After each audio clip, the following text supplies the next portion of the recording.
Before this story begins, subscribe to the channel and type Amen in the comments. A beautiful piece of good news may come your way very soon, and don't forget to tell us where you're watching from. The scorching July afternoon cast dancing heat waves across the cracked asphalt of Maple Street, where 7-year-old Charlotte sat exhausted against the weathered brick wall of Murphy's abandoned grocery store. Her thin arms wrapped protectively around 3-year-old twin sisters, Mia and Zoe, both crying softly from hunger and the oppressive heat that seemed to radiate from every surface around them. The girls' worn clothes clung to their small bodies with perspiration, and Charlotte's blonde hair hung in damp strands around her flushed face, evidence of their long journey through the sweltering city streets. Charlotte shifted uncomfortably on the scorching sidewalk, trying to shield the twins from the harsh sun with her own small body, while battling her own exhaustion and growing desperation. They had been walking for nearly 3 hours now, attempting to reach Davidson Pharmacy on the other side of town to get the critical antibiotics for their mother, who had been bedridden with worsening pneumonia for 3 agonizing days. The prescription slip was folded carefully in Charlotte's pocket, along with the $17.34 she had painstakingly collected from searching couch cushions, empty jars, her ceramic piggy bank, and even checking under car seats for forgotten change. The oppressive heat was becoming dangerous for the small children, and Charlotte could see that Mia's cheeks were becoming alarmingly red, while Zoe had stopped crying and was now listlessly leaning against her sister with the kind of quiet that worried Charlotte more than tears.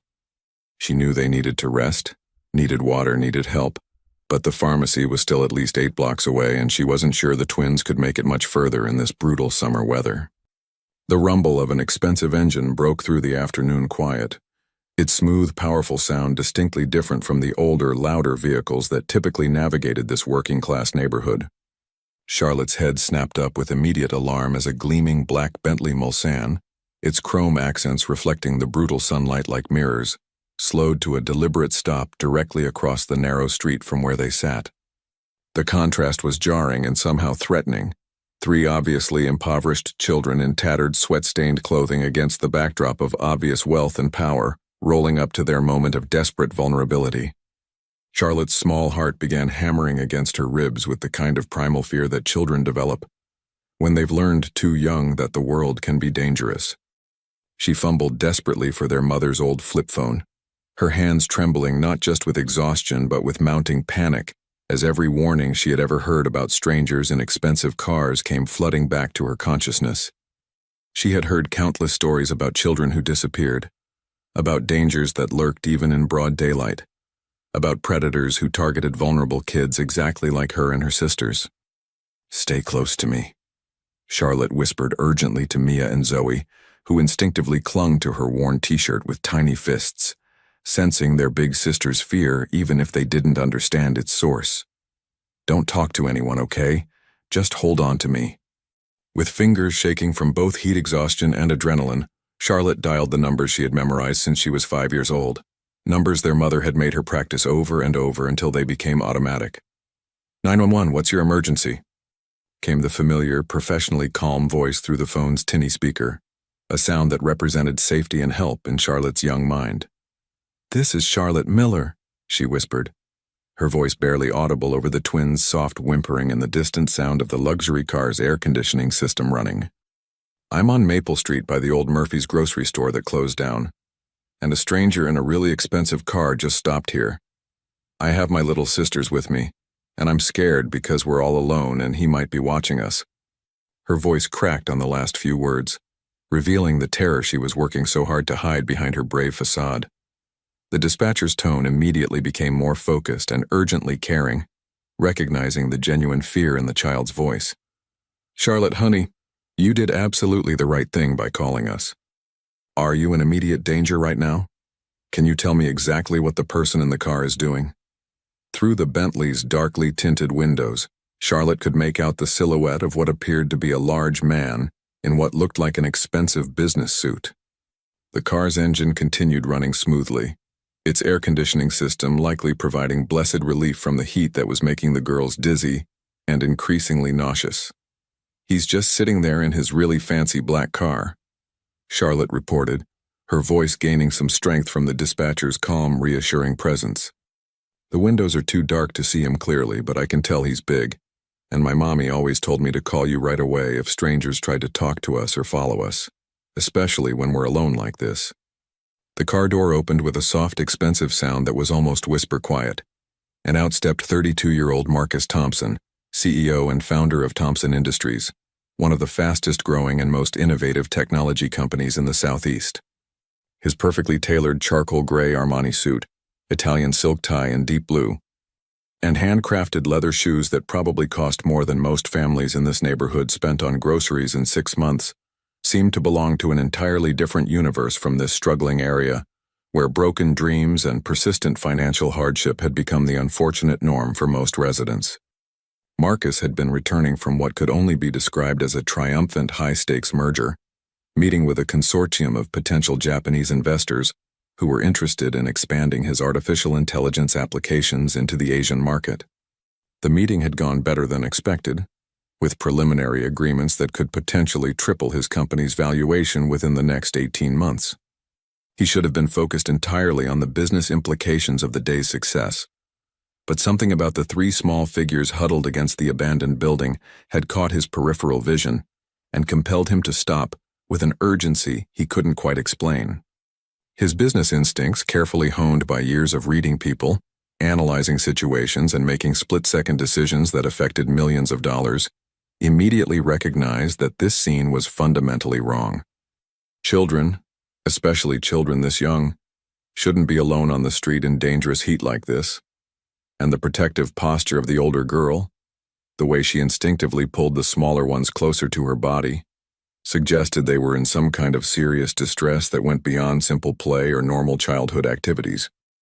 As Marcus approached slowly, his expensive Italian leather shoes clicking against the hot pavement with each deliberate step, he could hear the soft, heartbreaking sounds of the baby's exhausted whimpering and see the way the older girl instinctively pulled them even closer to her body, her thin arms wrapping around them like a shield.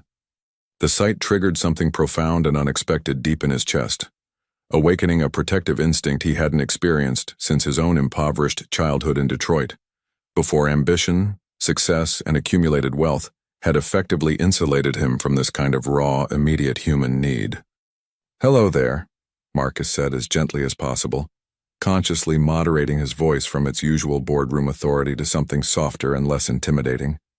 He stopped a respectful distance away to avoid frightening them further, remembering viscerally how overwhelming and threatening adults had seemed when he was small, vulnerable, and dependent on the kindness of strangers. "Are you girls okay? You look like you might need some help, and it's awfully hot out here for anyone to be sitting on the pavement." Charlotte's grip tightened on the phone until her knuckles were white with tension, her body coiled like a spring ready to run if necessary. "He's talking to us now," she reported to the dispatcher, her eyes never leaving Marcus's face as she tried to read his intentions. There was something oddly, inexplicably familiar about his features. The strong, determined jawline, the way his eyebrows drew together in what appeared to be genuine concern, the particular shade of green in his eyes that seemed almost like looking in a mirror, but she couldn't place where she might have encountered him before. And the familiarity somehow made the situation even more unsettling. "Sir, I already called 911, Charlotte announced with more bravery than she actually felt, her small chin lifted in defiance despite the fear coursing through her veins like electricity. "They're sending police officers here right now, so you should probably just leave us alone." Marcus raised both hands in the universal gesture of peace and non-aggression, his expression remaining deliberately calm and reassuring despite the unusual and somewhat accusatory circumstances of their meeting. "That's very smart of you," he said, genuine admiration evident in his voice as he recognized the intelligence and protective instincts this young girl was displaying. "You're being an excellent big sister, protecting them like that. I want you to know that I'm not here to hurt anyone or cause any trouble. I just saw you sitting here in this dangerous heat and wanted to make sure you were safe and had everything you needed. Where are your parents?" "Our mommy is really sick," Charlotte replied, still speaking partly to the dispatcher who was carefully listening to every word of this unexpected encounter. "We were trying to walk all the way to Davidson Pharmacy to get her important medicine, but it's so far away and it's so hot that the baby's got too tired and too hot to keep going." As if responding directly to her words, little Zoe let out a more insistent cry of discomfort, her small face now dangerously red and blotchy from heat exposure and dehydration. The scene struck Marcus like a physical blow to his chest, the reality of their situation hitting him with unexpected force. He had built his empire by reading people and situations with laser-like accuracy, and everything about this encounter screamed of genuine desperation and need, rather than any kind of scam, manipulation, or staged performance. These children were clearly in immediate crisis, and the older girl's remarkably mature handling of an impossible situation spoke to responsibilities and burdens that no 7-year-old should ever have to carry alone. "What kind of medicine does your mother need?" Marcus asked, already pulling out his own phone with the intention of mobilizing whatever resources might be necessary to help. "Maybe I can help arrange to have it delivered directly to your home, or we could give you a safe ride to the pharmacy where it's cool and comfortable." Charlotte hesitated, studying his face with an intensity and analytical focus that reminded Marcus strangely of his own approach to evaluating new business partners. The distant sound of sirens began to echo through the neighborhood streets, growing steadily closer with each passing second. "She has pneumonia," Charlotte admitted quietly, embarrassment and deep worry warring in her young voice. "The doctor at the free clinic said she needs antibiotics really, really bad, but they're expensive," Marcus finished gently, understanding the complete situation immediately from his own childhood experiences. His early years had been filled with remarkably similar moments, watching his own single mother forced to choose between essential medications and groceries, between heating bills and doctor visits, between immediate survival needs and long-term health care. "What's your mother's name, sweetheart?" Marcus asked, his voice carrying the kind of genuine care that couldn't be faked. "Sarah Miller," Charlotte replied automatically, then quickly added with renewed caution as her training kicked back in, "But I still don't know if I should be telling you all this personal stuff. Mommy always says never to give strangers our real information." The patrol car rounded the corner just then, its red and blue lights flashing but siren mercifully quiet to avoid creating additional chaos and stress in an already tense situation. Marcus immediately stepped back even further, raising his hands higher in a gesture of complete non-aggression, as Officer Patricia Rodriguez approached with the measured caution and professional alertness of someone who had seen too many situations escalate unexpectedly and dangerously. "Everything all right here?" Officer Rodriguez asked, her experienced hand resting casually but purposefully on her radio as she quickly assessed the scene with trained eyes. Her gaze took in the expensive car, the obviously wealthy businessman, and the 3 clearly distressed children, immediately recognizing the potential for multiple different scenarios ranging from innocent help to something more sinister. "This gentleman stopped his car and said he wanted to help us," Charlotte explained, her voice gaining noticeable strength and confidence now that official help had arrived on the scene. "We were trying to get medicine for our mommy who's really sick, but it's too far to walk in this heat." Marcus reached slowly and deliberately into his jacket pocket, making sure his movements were completely visible and non-threatening, and withdrew his business card, extending it to Officer Rodriguez with careful, measured motions. "Marcus Thompson, Thompson Industries. I was driving by when I noticed these children appeared to be in distress from the heat. I offered to help them obtain their mother's medication safely." Officer Rodriguez examined the embossed business card carefully, recognition flickering in her experienced eyes as she processed the information. Thompson Industries was not only a major employer in the region, providing hundreds of well-paying jobs, but Marcus Thompson's extensive philanthropic efforts were regularly featured in local media coverage. Scholarship funds for underprivileged students, substantial donations to children's hospitals, and numerous community development projects that had revitalized several struggling neighborhoods.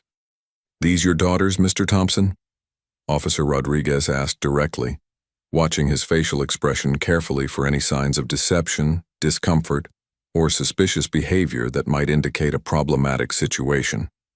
"No, I've never seen them before today in my life," Marcus replied without the slightest hesitation, though something strange and completely inexplicable tightened in his chest at the question, as if some part of him wished the answer could be different. "I simply couldn't drive past children who so clearly needed help." Charlotte looked back and forth between the 2 adults, her protective instincts still running at full alert, despite the reassuring presence of the uniformed police officer. "Officer Rodriguez, can he really help us get Mommy's medicine? We've been trying for so long and I'm worried about leaving her alone much longer." "I absolutely can help," Marcus promised, his voice carrying the complete conviction of someone who was accustomed to making things happen through sheer determination, resources, and force of will. "And I think we should get you girls out of this dangerous heat immediately and back home to your mother. She must be worried sick about all of you." Officer Rodriguez spent several more minutes taking down basic information, running Marcus's identification through her system to confirm his background, and verifying that there were no outstanding warrants, complaints, or red flags associated with his name. The check confirmed not only his clean record but also his reputation as a respected businessman and community leader. "All right, the scene is secure and everything checks out perfectly," Officer Rodriguez announced finally, closing her notepad with satisfaction. "Mr. Thompson, if you're genuinely willing to help these children get home safely and ensure their mother receives proper medical care, I can provide a police escort to make sure everything is handled properly and according to protocol." Charlotte looked at her baby sisters, both of whom had finally quieted somewhat in the slightly cooler air that seemed to surround the group of adults, then back at Marcus with those startlingly intelligent and analytical eyes. Some kind of crucial decision was clearly forming in her 7-year-old mind, a judgment call that seemed far too sophisticated and weighty for someone her age to have to make.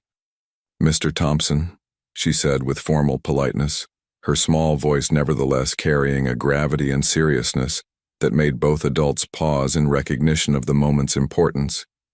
"Do you promise on your word of honor that you're not a bad person who wants to hurt us or take us away from our mommy?" The question hit Marcus with more force than any hostile corporate takeover or difficult business negotiation had ever managed to achieve. Looking directly into those earnest, hopeful, desperately trusting eyes, he felt the full weight of a responsibility and moral obligation he had never experienced before in his adult life. "I promise you with everything I have," Marcus said with complete solemnity, meaning every single word with every fiber of his being. "I would never, ever hurt you or your sisters. All I want in the world right now is to help you get home safely to your mother and make sure she gets the medical care she needs." As they prepared to carefully transfer the children to his car, with proper safety seats that Marcus immediately insisted on purchasing from a nearby store despite the additional delay, none of them could have possibly imagined that this chance encounter on a blazing summer afternoon would completely unravel 8 years of carefully constructed secrets and reveal a truth that would fundamentally change all their lives in ways they couldn't begin to comprehend.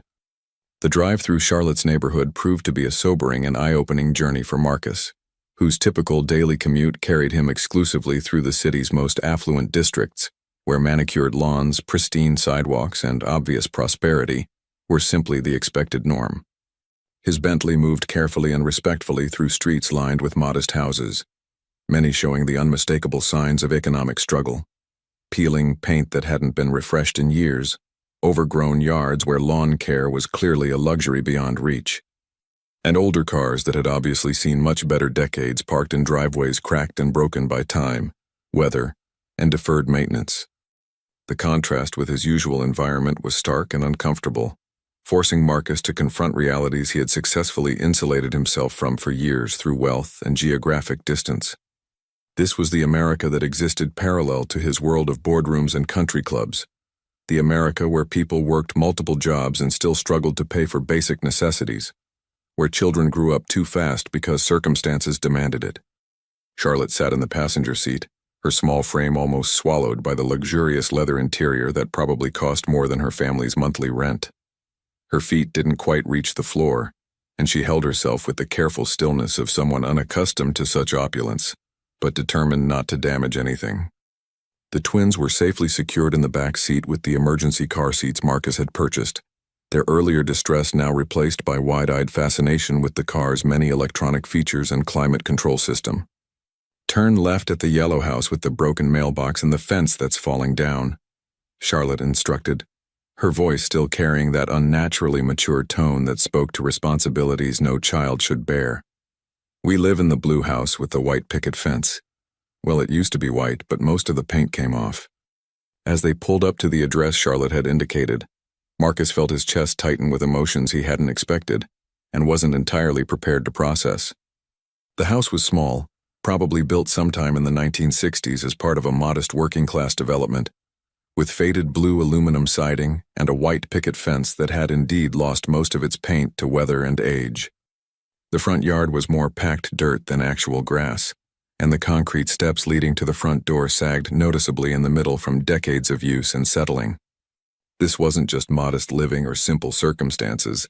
This was genuine poverty, the kind Marcus had worked his entire adult life to escape, and, if he was being honest with himself, to forget completely. The sight brought back visceral memories of his own childhood home in Detroit, of watching his mother count pennies to decide whether they could afford milk that week, of wearing clothes from thrift stores and pretending not to notice when other children made comments about his appearance. "Charlotte, sweetheart," Marcus said gently, turning to face her as he put the car in park and tried to process the full scope of what he was witnessing. "Exactly how long has your mother been this sick?" 3 days now," Charlotte replied, already working to unbuckle her seatbelt with the practiced efficiency of someone who had been handling adult responsibilities for far too long. At first on Monday she just had this really bad cough that kept her awake all night, but then yesterday she got really hot and couldn't stop shivering no matter how many blankets I put on her. This morning she could barely get out of bed to help me get breakfast ready for Mia and Zoe, and I've been really scared because she looks so pale and weak." Marcus came around to help with the babies, and as he lifted little Mia from her car seat, she looked up at him with those wide, curious eyes that were the most unusual and striking shade of green he had ever encountered. For a moment that stretched much longer than it should have. Marcus experienced the strangest sensation of recognition, as if he was looking into a mirror that somehow reflected back his own childhood features. The feeling was so unexpectedly strong and disorienting that it made him slightly dizzy and confused. "Let's get your mommy the medicine she needs," Marcus said, his voice rougher and more emotional than he had intended as he tried to shake off the peculiar moment of familiarity that seemed to have no logical explanation. The front door was unlocked, which immediately triggered every security instinct Marcus had developed over years of living in a world where privacy and protection were paramount concerns. But Charlotte explained matter-of-factly, with the kind of resigned acceptance that broke his heart, that they had never owned anything valuable enough to worry about theft, and besides, locks could be expensive to repair if they broke. The interior of the small house was a masterclass in making do with very little while maintaining dignity and love. The furniture was clearly second-hand, probably purchased from thrift stores or garage sales, but it was meticulously clean and carefully maintained. Children's artwork was taped to walls that desperately needed fresh paint, creating a gallery of creativity that spoke to a mother who encouraged her daughter's imagination despite their limited resources. Toys were few but organized with obvious care in a corner of the living room, and everything had been arranged to maximize the small space's functionality. Despite the obvious poverty, there were unmistakable signs of love, attention, and family warmth throughout the modest space. Family photos in mismatched frames covered one entire wall, showing the progression of the children's growth from infancy to their current ages. The photos revealed birthday parties that had clearly been crafted with creativity and love, rather than purchased with money, homemade decorations, simple cakes that were obviously baked at home, and the kind of genuine joy that money couldn't buy. "Mommy?" Charlotte called out as they entered, her voice echoing slightly in the small space and carrying a mixture of relief and anxiety.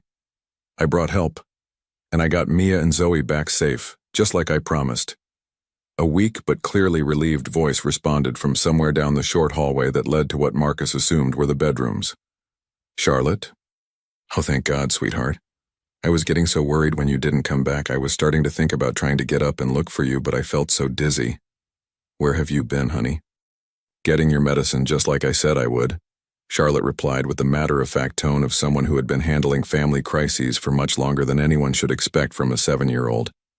"And this really nice man helped us. He's going to make sure you get better." Marcus followed Charlotte down the narrow hallway, still carrying Mia while Zoe toddled alongside them, her small hand gripping his expensive trousers with unconscious trust that simultaneously warmed and broke his heart.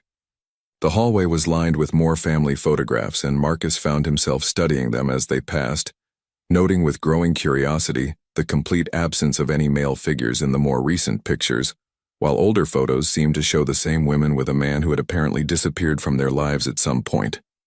Charlotte pushed open the door to the master bedroom, which was barely large enough to accommodate the double bed and single dresser it contained, along with a small nightstand that held a glass of water, some tissues, and what appeared to be over-the-counter medications.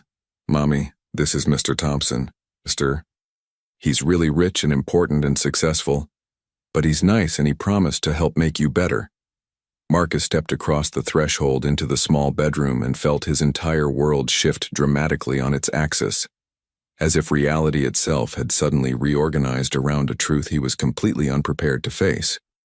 Lying in the bed, pale with illness but still unmistakably beautiful even in her weakened state, was a woman whose face he had carried in his memory and his heart for 8 long, painful years. Sarah Mitchell, though she was clearly using the surname Miller now for reasons he couldn't begin to guess. The woman he had loved more deeply and completely than he had ever loved anyone before or since. The woman whose sudden, inexplicable disappearance from his life had left him heartbroken, confused, and fundamentally changed. The woman who had vanished without warning during the most crucial and demanding period of his business development, leaving him with unanswered questions that had haunted him through every subsequent relationship and every professional success. Sarah, he breathed, the name escaping his lips like a prayer, a curse, and a revelation all rolled into one impossible moment. Sarah's eyes, already fever-bright from her illness, went impossibly wide with shock that quickly transformed into what looked unmistakably like panic mixed with disbelief. She struggled to sit up in the bed, her weakened state making even that simple movement obviously difficult and painful, her face cycling through expressions of recognition, fear, and something that might have been shame. "Marcus?" Sarah's voice was barely above a whisper, cracked from fever and the impossibility of the situation. "What are you? How did you? This can't be real. This has to be some kind of fever dream." Charlotte looked rapidly back and forth between the two adults, her intelligent and perceptive eyes immediately picking up on the electric tension that had suddenly filled the small bedroom like a living thing. "Mommy, do you know Mr. Thompson?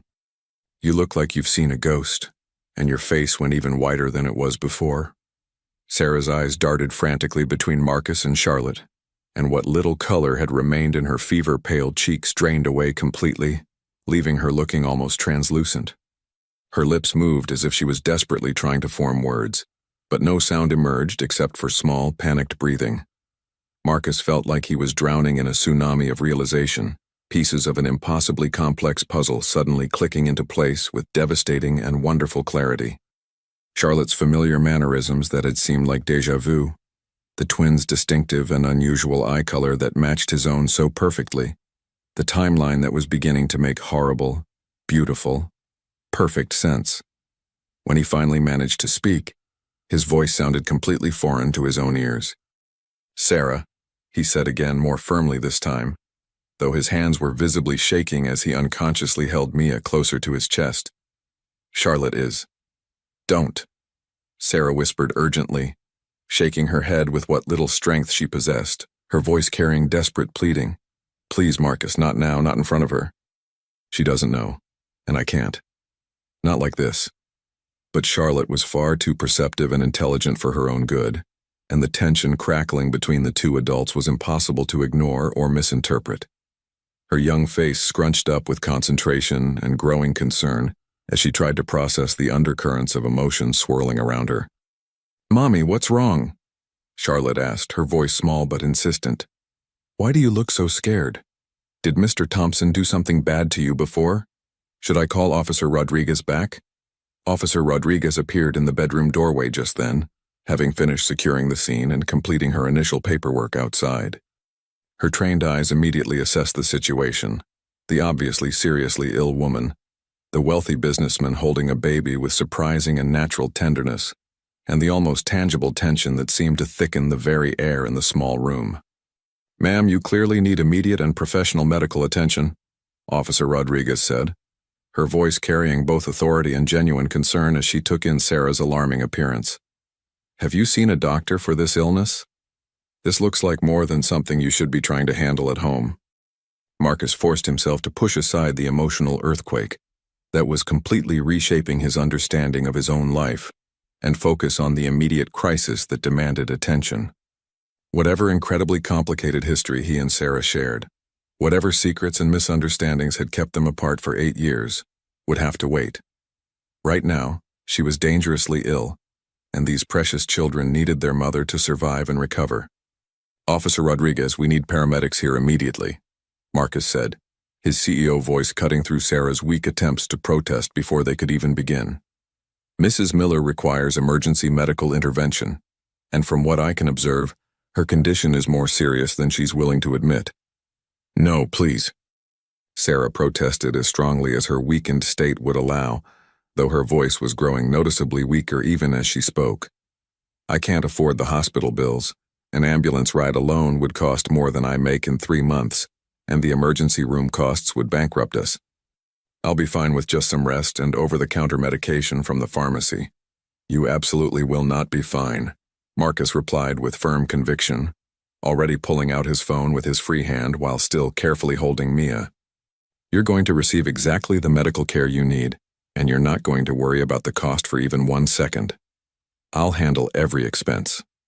"Marcus, you don't understand what you're offering," Sarah said, but her voice was growing increasingly weak and strained. "You don't know what you'd be getting yourself involved in. This isn't your responsibility."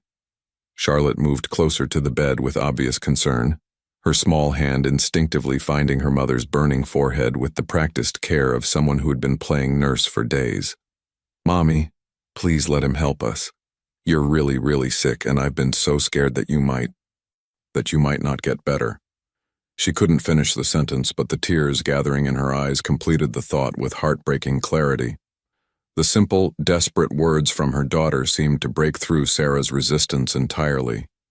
Tears began flowing freely down her flushed cheeks, whether from fever, overwhelming emotion, or sheer exhaustion. Marcus couldn't determine. "Oh, sweetheart," Sarah whispered, reaching up to touch Charlotte's face with a trembling hand. "I'm so sorry I scared you so much. You shouldn't have had to take care of everyone by yourself like this. That's not your job, baby. You're supposed to be the little girl, not the grown-up." Marcus was already dialing as he spoke to Officer Rodriguez. "I'm calling my personal physician, Dr. Harrison. He's experienced with emergency house calls and has portable equipment for situations exactly like this." Into the phone, he said with the authority of someone accustomed to immediate results, "Dr. Harrison, this is Marcus Thompson. I need you to make an emergency house call immediately. I have a woman presenting with what appears to be severe pneumonia, high fever, and there are 3 small children involved who desperately need their mother to be stable and healthy." As Marcus gave the address and described Sarah's symptoms in careful detail, he found himself studying Charlotte's face with new understanding and growing amazement. Now that he knew to look for the similarities, the resemblances were not just unmistakable, but overwhelming and beautiful. She had his stubborn chin, his analytical way of processing complex information, and most remarkably, that particular expression he recognized from his own childhood photographs. The look of someone forced to grow up far too quickly, by circumstances completely beyond their control. Dr. Harrison, well accustomed to Marcus's urgent requests and generously compensated for his flexibility and discretion, arrived within 30 minutes with a comprehensive medical bag and portable equipment that effectively transformed the small bedroom into a temporary but well-equipped treatment facility. After conducting a thorough examination that confirmed Marcus's worst fears about Sarah's condition, his diagnosis was swift, professional, and deeply alarming. "This is severe pneumonia, significantly advanced beyond anything that should ever be treated at home," Dr. Harrison announced, his professional demeanor brooking absolutely no argument or discussion. "Mrs. Miller, your oxygen saturation is dangerously low, your fever indicates serious systemic infection, and your lungs show clear signs of fluid accumulation. You need immediate intravenous antibiotics, breathing treatments, and close medical monitoring. If proper treatment had been delayed even another 12 hours, This could very easily have become life-threatening. As doctor, Harrison began efficiently setting up IV equipment and preparing the various medications Sarah would need. Marcus found himself alone with Charlotte in the small living room, while Officer Rodriguez completed her final report, and the twins napped peacefully on a soft blanket that had been spread carefully on the worn carpet. "Charlotte," Marcus said with deliberate care, settling onto the second-hand couch beside her while trying to process the monumental revelations of the day, "I need to ask you something very important. When exactly is your birthday?" "December 15th, Charlotte replied without any hesitation, swinging her small legs that didn't quite reach the floor from the adult-sized couch. "I'll be 8 pretty soon. Mommy always makes me a really special cake every year, even when we don't have much money for other things, and she lets me pick what kind of decorations we use." Marcus felt his world tilting as he performed the mathematical calculation that he had been unconsciously avoiding. December 15th, nearly 8 years ago. He and Sarah had been together continuously from early spring of that year through the following February, when she had suddenly and completely inexplicably disappeared from his life without warning, explanation, or any way to contact her. The timeline was perfect, absolutely and devastatingly perfect. "And what about your daddy?" Marcus asked, though his throat felt like it was constricting around the words, making them difficult to form and even harder to speak. Charlotte's expressive face immediately fell, and she looked down at her small hands folded carefully in her lap, with a kind of practiced sadness that suggested this was a frequent topic of painful contemplation. "Mommy says he had to go away before I was born because he had really, really important work to do that couldn't wait. She always tells me he's not a bad person, just that his job was too important for him to stay with us." She looked up at Marcus with those painfully familiar green eyes that were now impossible to ignore.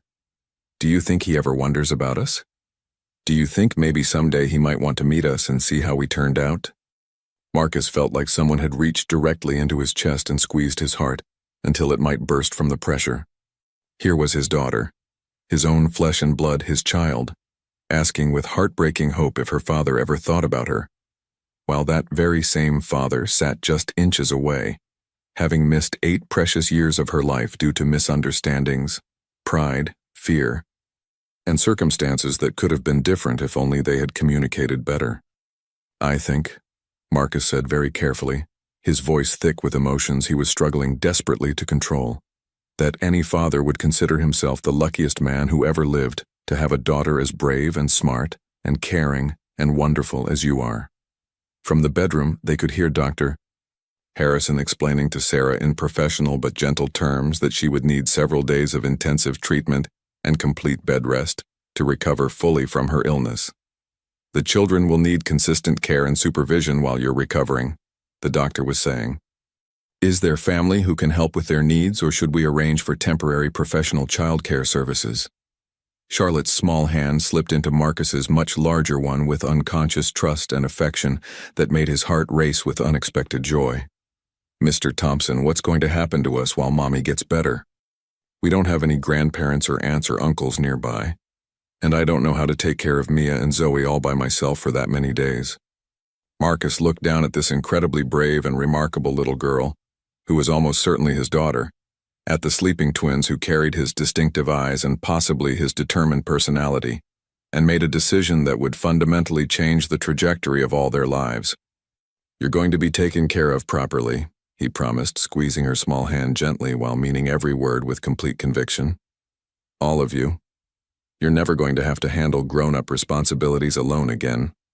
But first, he and Sarah were going to have the conversation that was 8 years overdue, and he suspected it would prove to be the most important and life-changing discussion of his entire existence. By the time evening shadows began lengthening across the modest neighborhood, Dr. Harrison's intensive medical treatment had worked what could only be described as a minor miracle of modern medicine. Sarah's dangerously high fever had broken completely. Her labored breathing had eased to normal rhythm, and although she remained weak and would need several more days of rest and medication, the immediate threat to her life had clearly and dramatically passed. The twins had been fed a proper dinner with fresh groceries that Marcus had quietly arranged to have delivered, And for the first time in days, they were sleeping peacefully in their shared crib without the distressing soundtrack of their mother's painful, labored breathing echoing through the small house. Charlotte sat cross-legged on the floor beside her mother's bed, relief evident in every line of her small body, now that the terrifying medical crisis appeared to be resolving successfully. She had been reading aloud from a well-worn picture book, her young voice providing comfort and reassurance both to her recovering mother and to herself after days of carrying responsibilities and fears that would have challenged many adults twice her age. Marcus had spent the remaining daylight hours handling the practical aspects of the situation, with the methodical efficiency and attention to detail that had built his business empire from nothing. He had arranged for temporary household help to assist with cleaning and childcare, ensured the house was properly stocked with nutritious food and all necessary medical supplies, established a comprehensive care plan with Dr. Harrison that included follow-up visits and emergency protocols, and quietly handled all the financial aspects of Sarah's treatment without making any show of his generosity or expecting gratitude. But now, as twilight settled gently over the neighborhood and Officer Rodriguez had long since completed her paperwork and departed with assurances that she would check on the family the following day, Marcus knew that the time for avoiding the enormous, life-changing personal conversation had finally arrived. The weight of 8 years of misunderstandings, missed opportunities, lost time, and life-altering secrets hung in the air between him and Sarah like a physical presence that could no longer be ignored.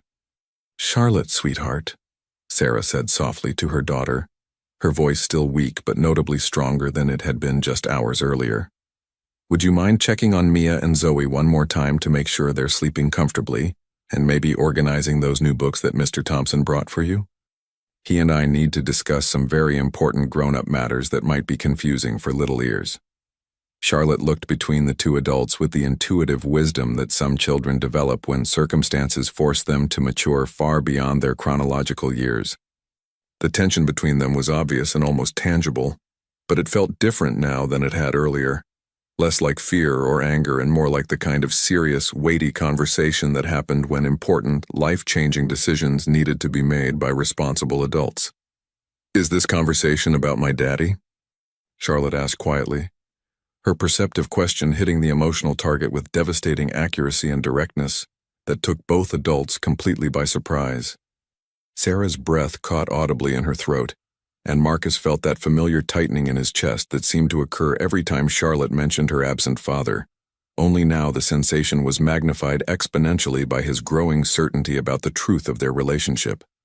"It's about some very complicated things that happened before you were born," Sarah replied carefully, choosing each word with obvious deliberation and concern.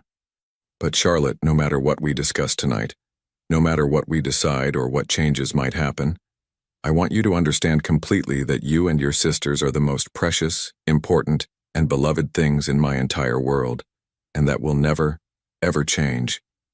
After Charlotte reluctantly left the room, closing the door behind her with the careful consideration of a child who understood the gravity and importance of adult conversations, Sarah and Marcus sat in heavy, emotionally charged silence for several long minutes.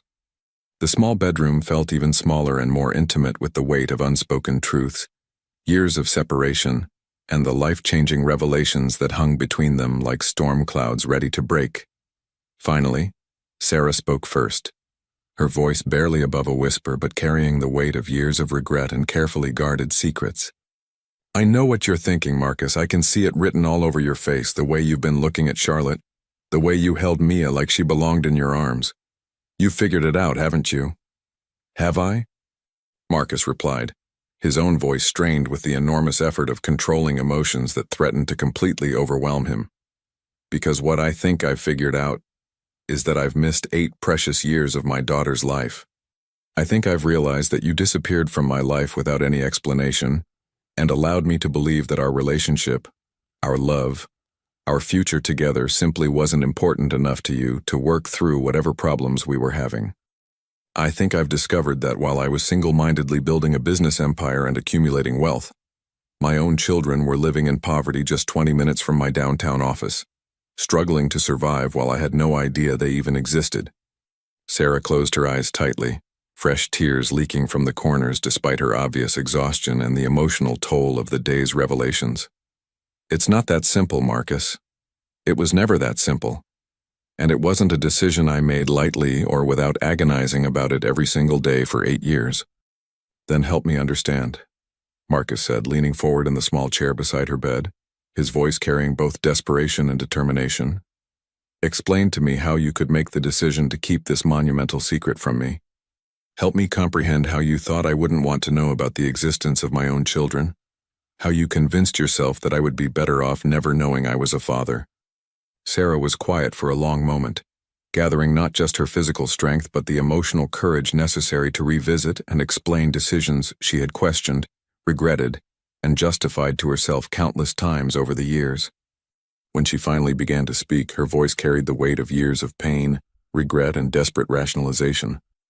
When I first discovered I was pregnant with Charlotte, it was in February, and we had just finished having that terrible relationship-defining fight about your work schedule and your priorities, she began, her words careful and measured as she tried to accurately recreate the emotional landscape of 8 years ago. You were working 18-hour days consistently, traveling constantly for business development meetings, and when I tried to talk seriously about our future together, about maybe finding some balance so we could build a real life as a couple, you said very clearly that your company had to come first for at least the next 5 to 7 years, if you wanted to achieve the level of success you were aiming for. Marcus remembered that argument with painful, vivid clarity.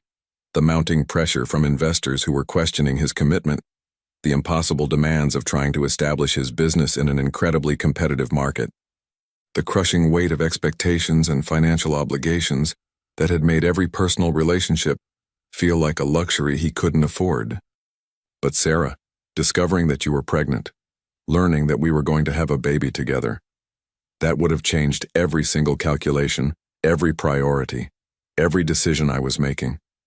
My own child would have instantly become more important than any business deal or financial goal. Would it have, though? Sarah asked, looking directly at him for the first time since his arrival, her eyes searching his face for complete honesty. Because just 3 days after I found out I was pregnant, when I was nervous but excited about sharing the news with you, I came to your office specifically to tell you about the baby. I had rehearsed what I was going to say, I had imagined how we would figure out our future together, and I was genuinely hopeful about how you would react. Marcus felt a cold sense of dread beginning to form in his stomach as he realized where this story was heading. Sarah, what happened at my office happened at... Your secretary told me you were in a crucial conference call that couldn't be interrupted, so I sat in the waiting area for almost an hour, just trying to work up the courage to share the most important news of my life, she continued, her voice gaining strength from finally being able to tell this story that had shaped and haunted both their lives. The office walls weren't very thick, and I could hear you quite clearly. You were speaking to someone about your commitment level and your focus on the business, and you said, very explicitly, that you couldn't afford any distractions or complications right now. You said that personal relationships and emotional commitments would have to wait until you had completely secured your position in the market. The memory hit Marcus like a devastating physical blow as the conference call came flooding back to him with perfect, horrible clarity. He had been speaking to a particularly demanding potential investor who had been questioning whether Marcus was serious enough and focused enough to merit a significant financial investment. Someone who had specifically expressed concerns about young entrepreneurs getting distracted by personal relationships at crucial developmental stages. You thought I was talking about you, Marcus realized with growing horror, understanding exactly how his words would have sounded to someone who didn't have the full context. About us, about our relationship. I thought you were talking about our entire future together, Sarah corrected, her tears flowing more freely now as she relived the devastating moment. I thought you were telling an investor or business partner that I was a distraction, that our relationship was something that needed to be postponed or eliminated, so you could focus on what really mattered to you. But that's not what I meant at all, Marcus said urgently. I was reassuring a potential investor who was concerned about my focus level. I was talking about avoiding casual dating or superficial relationships, not about you, never about you. But I didn't know that, Sarah replied, her voice breaking with remembered pain and confusion. And then, as I was leaving the building feeling completely heartbroken and confused, I overheard two of your business associates talking while waiting for the elevator. They were actually joking about how Thompson is way too smart and ambitious to get trapped or tied down by some woman when he's this close to making his fortune. They were laughing about how you had learned to keep your priorities straight. Marcus felt physically sick as the complete scope and devastation of the misunderstanding became crystal clear. Every single word Sarah had overheard could be interpreted exactly as she had understood it, even though the reality had been completely, tragically different. Those business associates had been making crude, ignorant comments based on their own limited understanding of his situation, not reflecting his actual feelings or intentions. So you decided to leave without ever giving me the chance to explain or clarify what you had heard, Marcus said, though he was beginning to understand the emotional logic that had driven her decision, even if he couldn't agree with it. I was 24 years old, Marcus, Sarah said, her voice heavy with the weight of remembered fear and overwhelming circumstances. I was pregnant, terrified, completely convinced that I was nothing more than an inconvenient obstacle to your success and happiness. I thought I was being noble and self-sacrificing, saving you from a responsibility that might derail your dreams and ambitions, and protecting my baby from having a father who might grow to resent her for complicating his carefully planned life. Our baby, Marcus corrected with firm conviction, his voice rough with emotion. Charlotte was our baby, and the decision about how to handle the pregnancy should have been ours to make together, as partners and as people who loved each other. Sarah nodded slowly, acknowledging the fundamental truth of his words while still trying to help him understand the mindset that had driven her choices. And when I was 6 months pregnant and found out I was actually carrying twins as well, the situation became even more overwhelming and impossible. 3 babies, Marcus. I was working 2 part-time jobs as a waitress, living in a tiny studio apartment that barely had room for me, let alone 3 children, and I was absolutely terrified of the magnitude of what I had committed myself to handle alone. Marcus ran both hands through his hair in frustration and disbelief, trying to process the full magnitude of what had been lost to misunderstanding, poor communication, and tragic timing. Why didn't you contact me when they were born?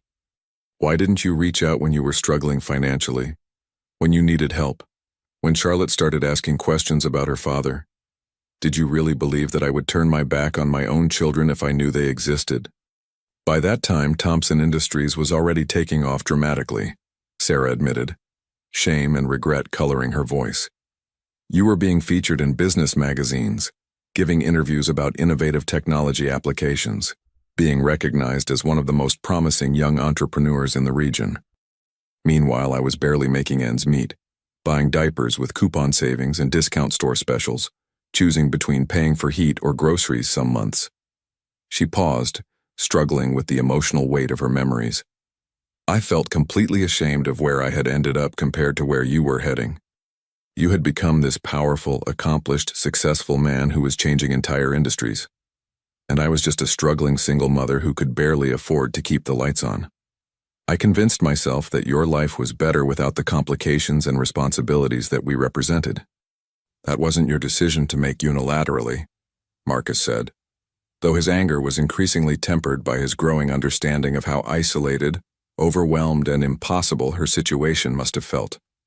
I know that now, Sarah whispered, her voice filled with years of accumulated regret. Especially these last few years watching Charlotte ask increasingly sophisticated questions about her father, seeing how incredibly hard she tries to take care of all of us because she feels responsible for our welfare. She's so much like you, Marcus, brilliant and determined and completely devoted to protecting and providing for the people she loves. Sometimes it breaks my heart to watch her carrying burdens and responsibilities that should never belong to a 7-year-old child.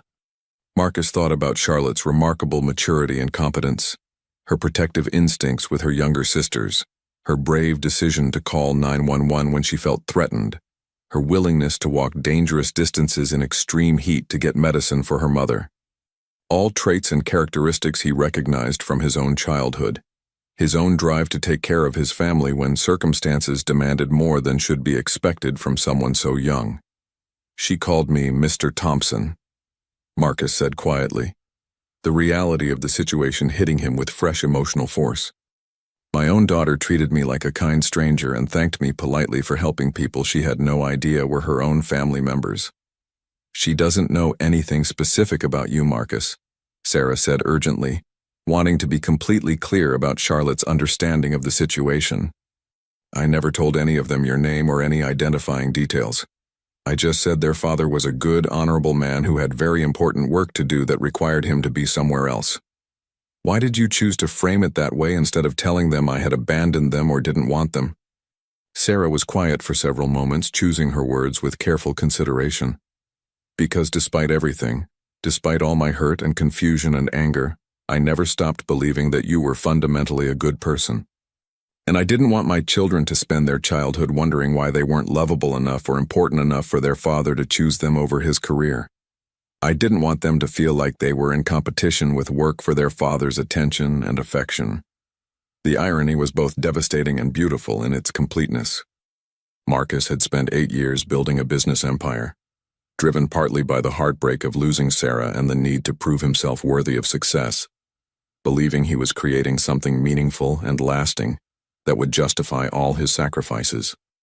Meanwhile, his own children had grown up believing their father had chosen work over family, the exact opposite of what would have been true if he had known about their existence and had the opportunity to make informed choices about his priorities. Sarah, Marcus said finally, his voice carrying the absolute conviction of complete certainty. I need you to understand something that is more true than anything else I have ever said in my entire life. If I had known about Charlotte, about Mia and Zoe, if I had known that you were pregnant and needed support, nothing else in the world would have mattered more than being their father and taking care of all of you. No business deal, no amount of money, no level of professional success or recognition would have been more important than being part of their daily lives and watching them grow up. Sarah studied his face intently, searching for any hint of doubt, reservation, or polite exaggeration, and seemed to find only complete sincerity and unwavering conviction. I believe you, she said softly, and for the first time her voice carried hope instead of fear. Looking at how you've handled everything today, seeing how naturally and lovingly you interact with them, witnessing your immediate willingness to take responsibility for their welfare, I do believe you completely. And Marcus, I need you to know how deeply, profoundly sorry I am for keeping them from you. I was young and scared and proud, and I made decisions based on fear and assumptions instead of faith and communication. Marcus moved his chair closer to the bed, taking her hand gently in both of his while being careful not to disturb the IV line Dr. Harrison had placed. We can't change or undo the past 8 years, Sarah. We can't get back the time we lost or the experiences we missed, but we can absolutely change what happens from this moment forward, starting right now. What exactly are you saying? She asked, though hope was beginning to replace the fear and uncertainty in her eyes. I'm saying that I want to be their father in every way that matters and in every way that's possible, Marcus replied with complete determination. I want to be part of their daily lives, their important moments and their ordinary ones. I want to help Charlotte with homework and teach the twins to ride bicycles and be there for bedtime stories and morning pancakes and everything else I've already missed. He paused, studying her face carefully. And Sarah, if you'll allow me, if you're willing to trust me and give us another chance, I want to be part of your life again, too. I never stopped loving you.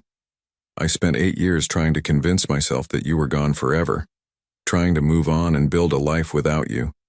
But seeing you today, being reminded of who we were together and who we could be again, I never got over you. Sarah's eyes filled with tears that looked completely different from any she had shed earlier in the day. These seemed like tears of possibility, hope, and cautious joy rather than pain and regret. The twins, Marcus, she said, her voice trembling with emotion. You need to understand and accept that Mia and Zoe are your daughters too.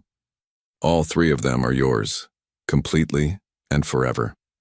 Marcus felt his understanding of his own identity and purpose expand in the most wonderful and overwhelming way imaginable. 3 daughters, he said with wonder and pure joy evident in his voice. I have 3 beautiful, amazing daughters. From the living room, they could hear Charlotte's sweet voice softly singing a gentle lullaby to her sisters. her young voice filled with the kind of pure, protective love that had somehow held this small, struggling family together through years of hardship, uncertainty, and hope deferred but never abandoned. "Tomorrow," Marcus said, squeezing Sarah's hand with gentle but firm conviction, "we start building the life and the family we should have had all along. All of us, together, as it was always meant to be." But as the evening settled peacefully around them and the house grew quiet with the secure, restful sleep of children who finally felt completely safe and loved, Marcus couldn't shake the feeling that while they had solved the mystery of the past and opened the door to a beautiful future, the real challenge would be learning how to trust in the possibility of lasting happiness when none of them had ever experienced it before. 3 weeks had passed since that life-changing afternoon on Maple Street, and the small blue house had been transformed in ways both visible and invisible. Sarah's recovery had been remarkably swift under Dr. Harrison's continued care, and she was now strong enough to be up and around for most of the day, though she still tired easily and needed frequent rest periods. The most obvious changes were physical: a new roof that no longer leaked during rainstorms, fresh paint on the exterior walls, a repaired fence that now stood straight and proud, and a yard that had been professionally landscaped with child-friendly grass and a small playground set. Inside, the house had been subtly upgraded with better furniture, a new refrigerator that actually kept food cold, and central air conditioning that made the summer heat bearable. But the most significant changes were happening in the relationships being carefully rebuilt between 4 people who were learning to be a family. Marcus had been spending every evening at the house after work, and entire weekends, gradually integrating himself into the daily rhythms of life with 3 young children. The process was more complex than any business merger he had ever negotiated. "Daddy Marcus, watch this," Charlotte called out from the new swing set, her voice filled with the kind of pure joy that had been missing from her life for too long. She had taken to calling him Daddy Marcus as a compromise, acknowledging their relationship while still maintaining some emotional distance as she adjusted to having a father figure in her life. Marcus looked up from where he was sitting on the back steps, helping 3-year-old Zoe color in a new coloring book. "I'm watching, sweetheart. Show me what you can do." Charlotte pumped her legs harder, swinging higher than the safety-conscious part of Marcus was entirely comfortable with, but he was learning to let her test her own limits. "Look how high I can go. I bet I could swing right over the top if I tried hard enough." "Let's maybe not test that theory just yet," Marcus called back, trying to strike the balance between supportive and protective that he was still learning to navigate. 3 weeks of fatherhood had taught him that parenting involved a constant tension between wanting to shield his children from all possible harm and recognizing that they needed room to grow and explore.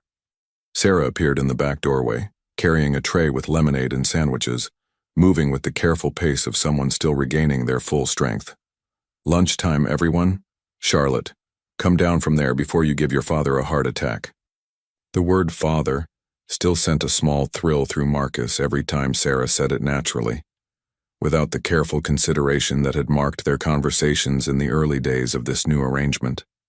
They were all learning to be comfortable with the reality of their situation, but some moments still felt fragile, as if the wrong word or gesture might shatter the carefully constructed peace they were building. "Mia's napping?" Marcus asked as Sarah settled beside him on the steps, noting that only 3-year-old Zoe was with them in the backyard. "Finally went down about 20 minutes ago," Sarah replied, accepting the glass of lemonade he offered her. "She's been fighting her afternoon nap all week. I think she's afraid she'll miss something important if she sleeps." Marcus smiled at the description, recognizing his own tendency to resist rest when interesting things were happening. "She definitely has the Thompson drive to be involved in everything. Yesterday, she insisted on helping me review quarterly reports because she saw Charlotte doing homework and wanted to do important work too." "Speaking of important work," Sarah said, her tone becoming more serious, "we need to talk about some practical matters. Legal things that we've been avoiding but can't put off much longer." Marcus felt a familiar tightness in his chest. Over the past 3 weeks, they had been operating in a kind of bubble, focusing on the immediate needs of family integration and avoiding the more complex legal and social implications of their situation. But Sarah was right. There were official matters that needed to be addressed. The birth certificates. Marcus said, understanding immediately. Among other things, Sarah nodded. Charlotte and the twins have no legal father listed. If we're going to make this official, if you want full parental rights and responsibilities, there are steps we need to take. Charlotte had finished swinging and was now sitting cross-legged in the grass, making a daisy chain with the focused concentration she brought to all her projects. Zoe had abandoned her coloring book and was attempting to catch butterflies that kept eluding her small hands. I want that, Marcus said without hesitation. I want to be their legal father in every way possible. But Sarah, what does that mean for us, for our relationship? This was the question they had been dancing around for weeks. Marcus was spending most of his non-working hours at the house, had essentially moved his life around the needs of his newly discovered family, but his official status remained ambiguous. He was sleeping in his downtown penthouse apartment, while his heart and attention were entirely focused 20 minutes away in a modest neighborhood where his real life was happening. I don't know, Sarah admitted honestly. This situation doesn't exactly come with a handbook. We're not married. We broke up 8 years ago under complicated circumstances, and now we're trying to co-parent 3 children while figuring out if we can rebuild what we used to have. Do you want to rebuild it? Marcus asked quietly, the question carrying the weight of all their shared history and uncertain future. Sarah was quiet for a long moment, watching their daughters play in the yard that Marcus had transformed from dirt and weeds into a safe, beautiful space for children to grow. I never stopped loving you either, Marcus. But love wasn't our problem 8 years ago. Communication was. Trust was. Making assumptions about what the other person wanted instead of asking directly. So we learned to communicate better, Marcus said. We ask direct questions and give honest answers. It's more complicated than that when children are involved, Sarah replied, her voice gentle but realistic. Charlotte is just starting to trust you, to believe that you're going to stay. The twins are bonding with you beautifully, but they're also at an age where consistency and stability are crucial. If we try to be a couple again, and it doesn't work. Marcus understood her concern completely. You're worried that if our romantic relationship fails, I'll leave them too.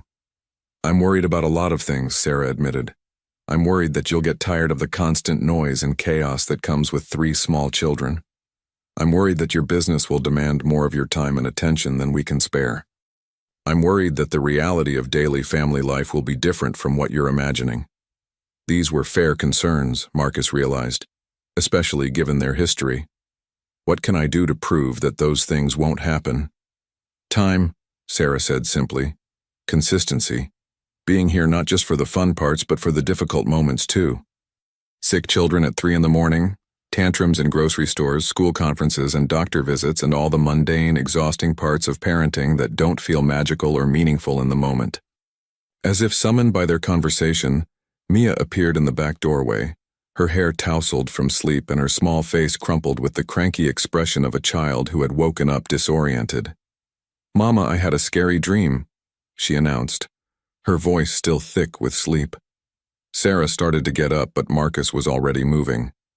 I'll get her, he said, scooping Mia into his arms with the practiced ease he had developed over the past 3 weeks. What was scary in your dream, sweetheart?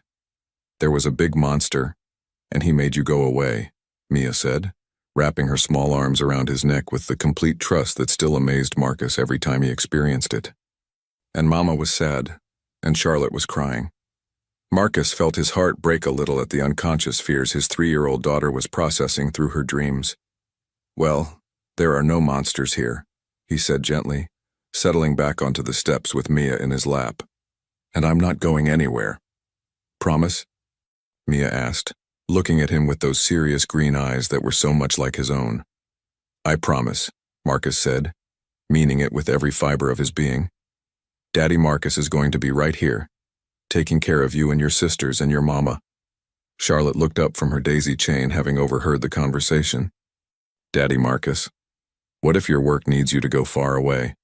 Mama's friend Jessica's daddy had to move to another state for his job, and now she only sees him sometimes. The question hit Marcus harder than he had expected. Charlotte's concern was based on real-world experience. She had seen how easily fathers could disappear from children's lives, and she was protecting herself by expecting it to happen eventually. Charlotte, Come here for a minute, Marcus said gently. When she had settled beside him on the steps, he looked seriously at both her and Sarah. I want to tell you something important about my work and my priorities. When I was younger, before I knew about you girls, work was the most important thing in my life. I thought success meant building the biggest company and making the most money possible. Charlotte listened with the intense focus she gave to important conversations, while Zoe had wandered over to lean against Sarah's legs, and Mia remained curled in Marcus's arms. But now I understand that success really means having people you love and who love you back. My work is important and I'm good at it, but you girls and your mama are the most important things in my world. So I've been making changes. What kind of changes?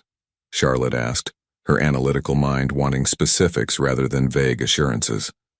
Marcus smiled at her directness, recognizing his own need for concrete information. I've hired more people to handle the parts of the business that used to require me to travel. I've moved my office hours so I can be here every evening for dinner and bedtime stories. And I've told everyone who works with me that my family time is not negotiable. What does that mean? Charlotte persisted. It means that unless there's a genuine emergency, like someone being hurt or the building being on fire, I don't take work calls or attend meetings during the hours when I should be with you, Marcus explained.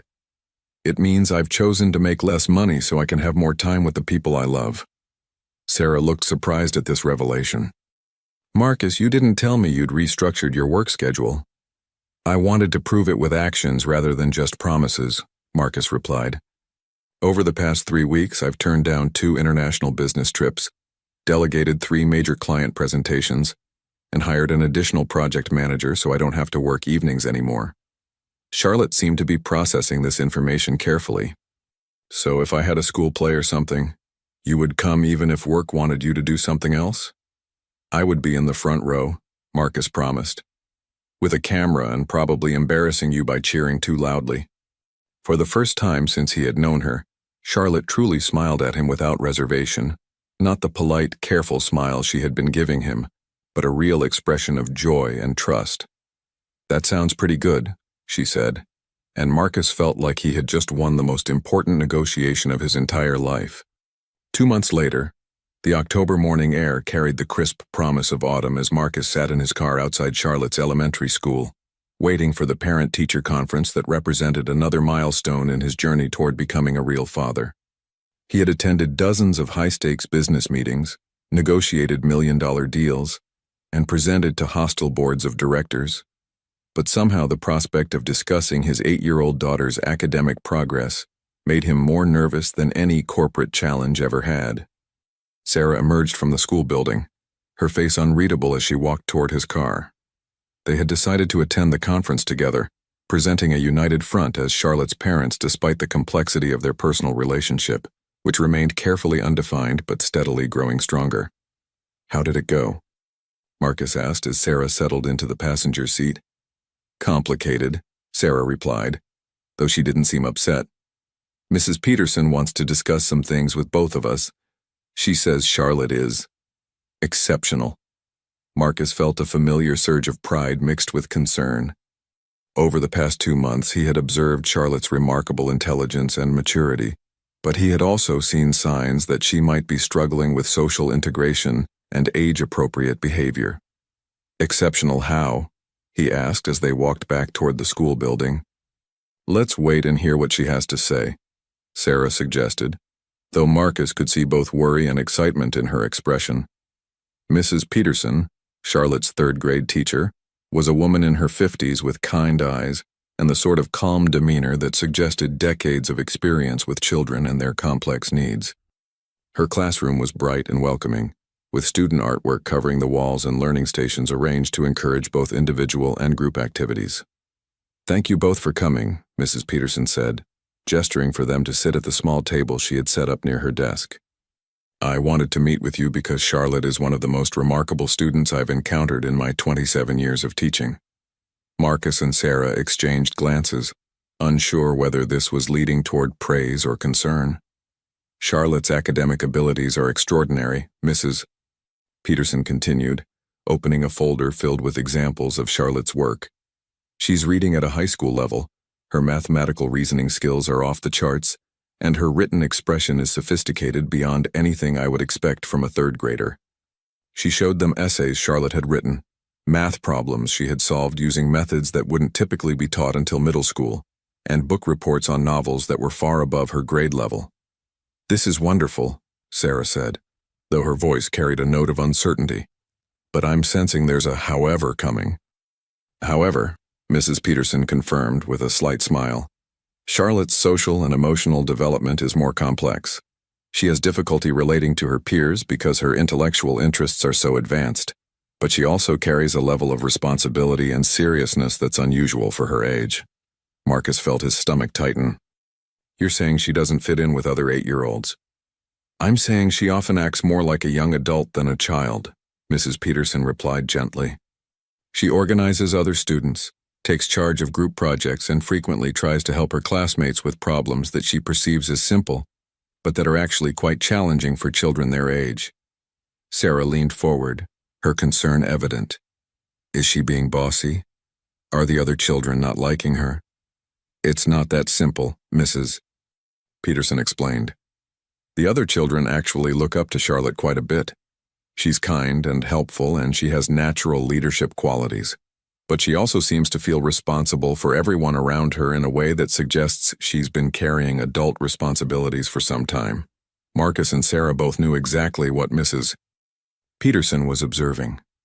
Charlotte had been the family caretaker, the one who made sure her baby sisters were fed and safe, who called for help when her mother was sick, who navigated adult situations with remarkable competence because circumstances had demanded it.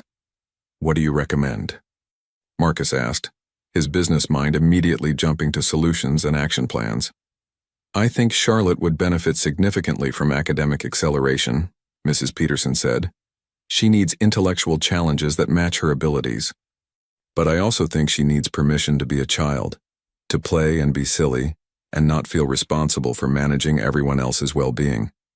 "Academic acceleration means what, exactly?" Sarah asked. "There are several options we could explore. Charlotte could skip a grade level, though that can sometimes create social challenges. She could participate in gifted and talented programs that allow her to work on advanced projects while remaining with her age group peers. Or she could attend a specialized school designed for intellectually gifted children." Marcus felt his protective instincts activate immediately. Would changing schools be traumatic for her? "She's just beginning to settle in here. It depends entirely on Charlotte and what she wants," Mrs. Peterson replied.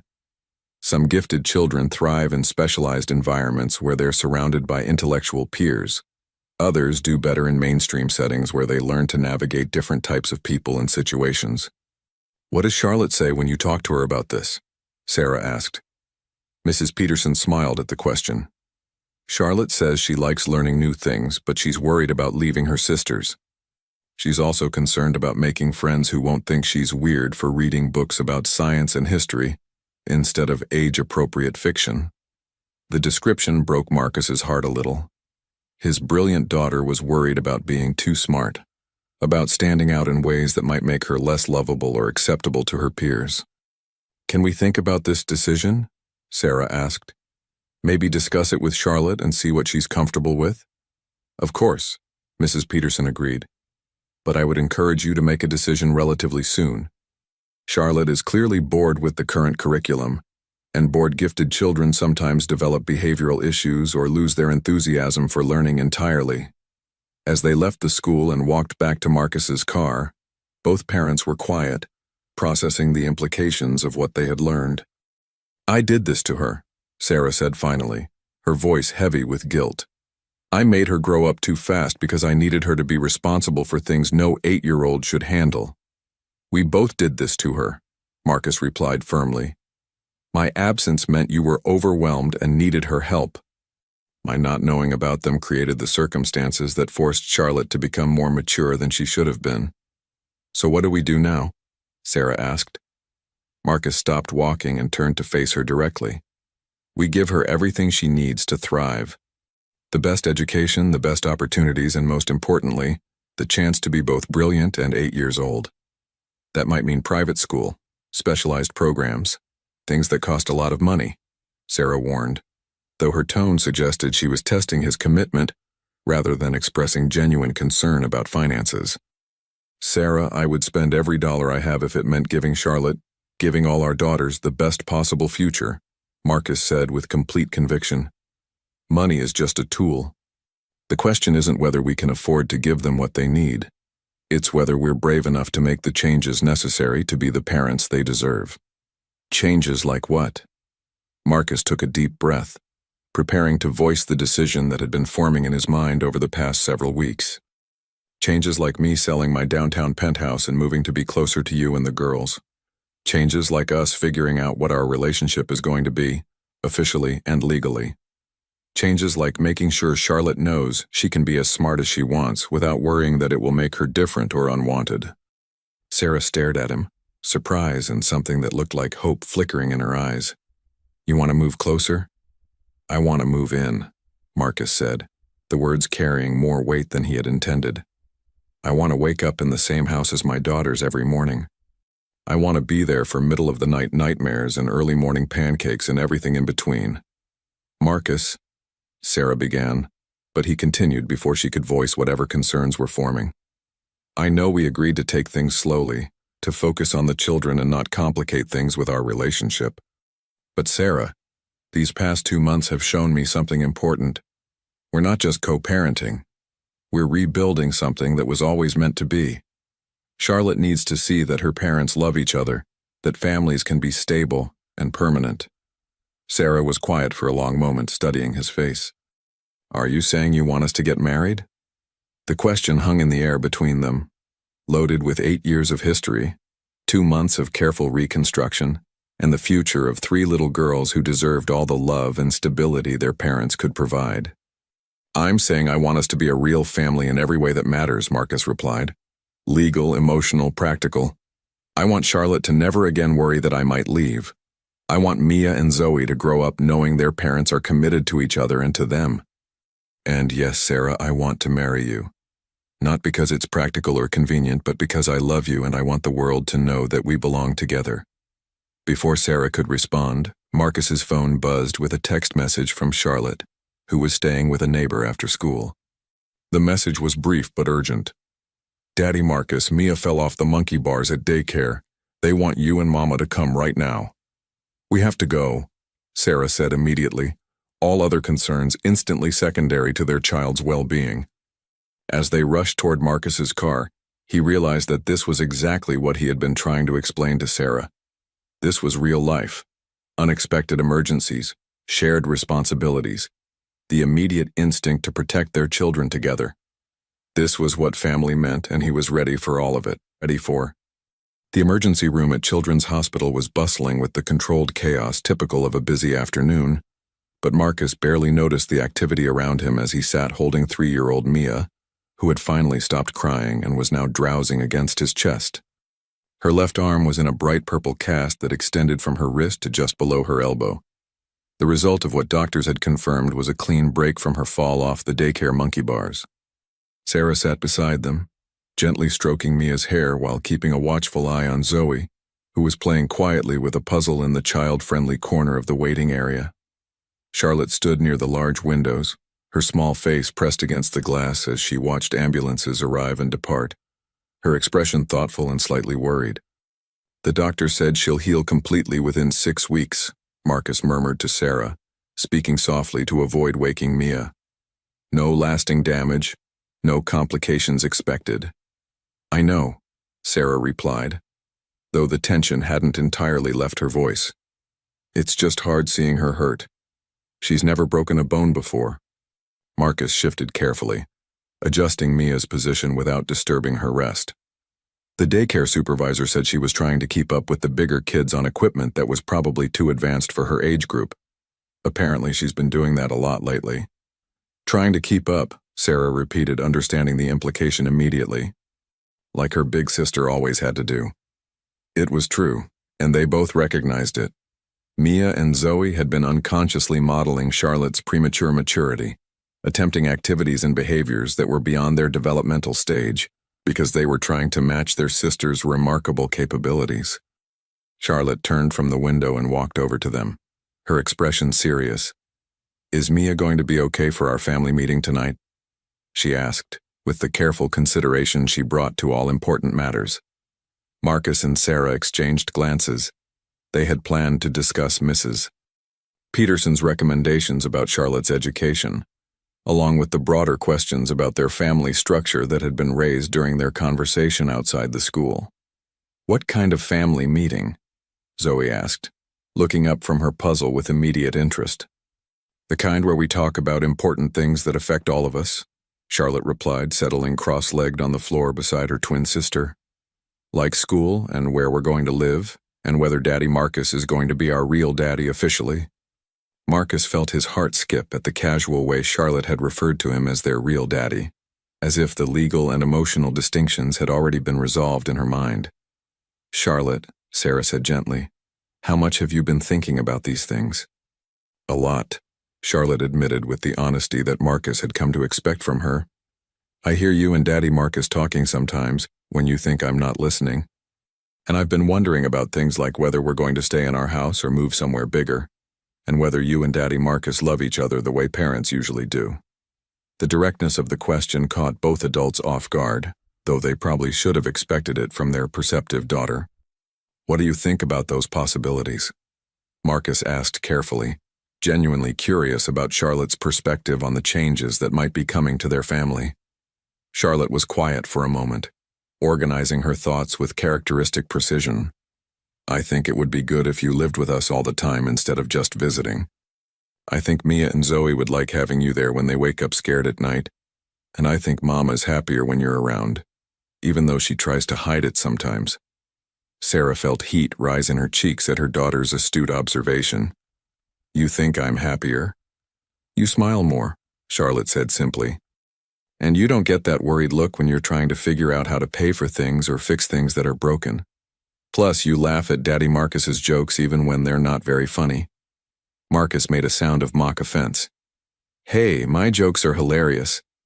They're dad jokes, Charlotte replied with the sort of gentle tolerance that suggested she actually enjoyed his humor.